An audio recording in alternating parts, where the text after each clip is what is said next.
What is up, guys? This is ThePikaWu here, and I'm bringing you another black and white Wi-Fi battle. This one is a underused tier match against Besto 5000. Really awesome guy. Definitely check him out at the end of the battle. A link will be in the description below. So I haven't been battling in a long time, but I'm back again for another video, and I hope you guys enjoy, because this one is a really interesting match and a close one too. I also get to use Jinx for the first time in my competitive career, so that's something you guys should look forward to seeing. But let's go ahead and get right into this match.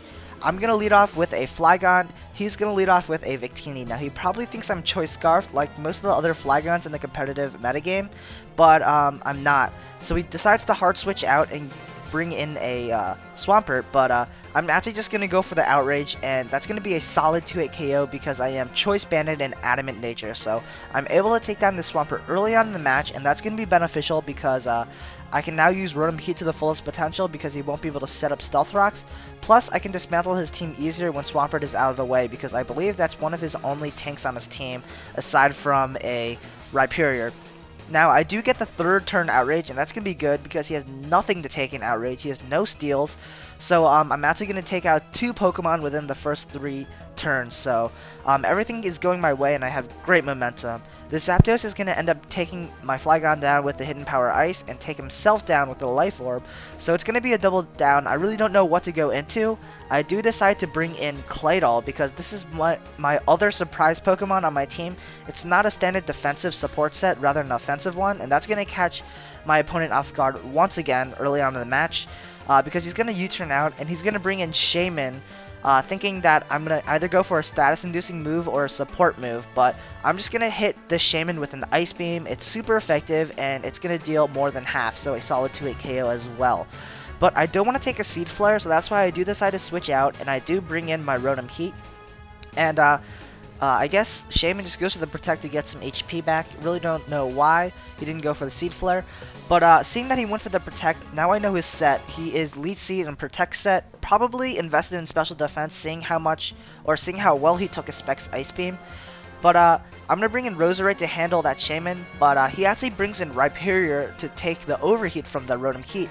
So bringing in my Roserite at this moment was actually really lucky and perfect because I can put him to sleep and then, you know, firing off attack. I do decide to go for the Sludge Bomb because I was predicting the switch maybe into Shaman, but he does resist that with Flygon. But luckily for me, I do get the Poison Hex, and that's going to be really important later on in the match, as you'll see.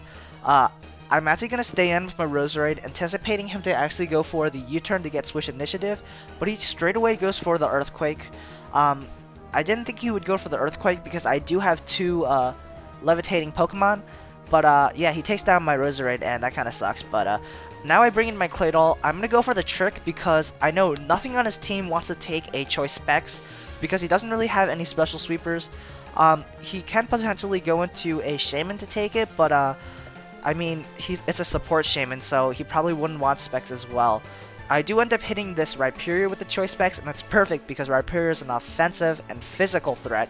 So locking him into one move is going to be perfect, and it's going to be perfect because the turn he wakes up, he goes for the Earthquake, and that's the turn I bring in Claydol. So now he's locked into Earthquake. He either has to stay in and leave his Rhyperior here as death fodder, or switch out and get hit by a move. So I'm going to go for the Shadow Ball because it's neutral damage to everything on his team. And then now I'm going to switch up moves, and I'm going to go for the Ice Beam. And that's going to be great because I do hit this Shaman, this incoming Shaman, and it barely lives. That's okay. Again, I do have to switch out because I'm fearing the Seed Flare, so I do go right back into my Rotom Heat. Really great counter against Shaman.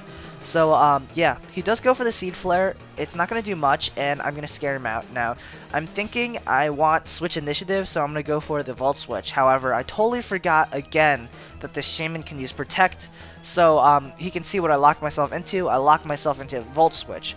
And at this moment, after a Leftovers recovery, I don't think a resisted Volt Switch will take down this Shaman, so I have to switch out. I do decide to bring in my Jinx, actually thinking he would go for the Leech Seed this turn. But he actually just goes for the Seed Flare, and that does a lot of damage to Jinx because Jinx is super frail. But here I'm going to go for the sub, thinking he will want to go for the Protect to recover HP and scout what I wanted to do. But he sees right through my set. Unfortunately, I wasted my sub, wasted 25% of my HP. No big deal though, because I could just go for the Lovely Kiss and set up another sub. So that's exactly what happens. Luckily, I do hit my Lovely Kiss, and I do get really lucky with my sleep-inducing moves. I think all of them hit in this match, so that's something that really never happens with my luck. But that's good for me. Anyways, I can set up a sub now after leftovers, and he actually brings in Victini. Now, I'm just going to go for the Lovely Kiss to, you know, put something to sleep again, because after Natural Cure, Shaman once again is not asleep, so I do not break Sleep Clause. I can put something to sleep, but he goes to the U-turn. Now, I was fearing he would go into Flygon to take the Lovely Kiss, because he's already statused, and that would nullify any other status, and then he can just U-turn and take down my Jinx, but luckily for me, he goes right back into Shaman.